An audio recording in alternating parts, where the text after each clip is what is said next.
यवतमाळ जिल्ह्यातील कापूस उत्पादक शेतकऱ्यांची व्यापाऱ्यांकडून लूट होत असल्याचे समोर आले आहे।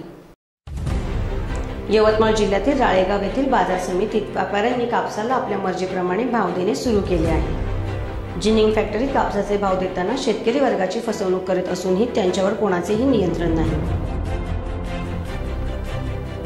राळेगाव ही कापसाची सर्वात मोठी बाजारपेठ आहे, त्यामुळे हजारो क्विंटल कापूस रोज विक्रीसाठी येतो। आवकपेक्षा जास्त कापूस बाजारात येत असल्याने याचा फायदा व्यापारी घेत आहेत।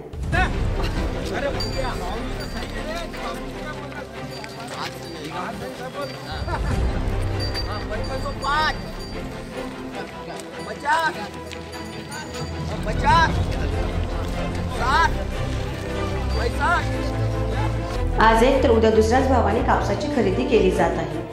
माणसांच्या दैनंदिन गरजा भागवण्यासाठी लागणाऱ्या पक्क्या वस्तूंचे भाव दररोज वाढत आहेत। शेतीसाठी लागणारे बियाणे, खते, मजुरी यांचे भाव दरवर्षी वाढत आहेत। पण कापूस उत्पादकांना भावातील घसरणीला दररोज सामोरे जावे लागते। बाजार समिती राळेगावकडून मात्र याकडे दुर्लक्ष होत आहे।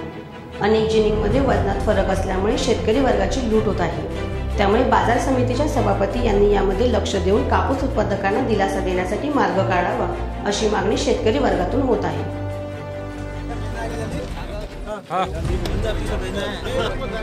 5550 रुपये, 50, 55, 60, 65, पैसा।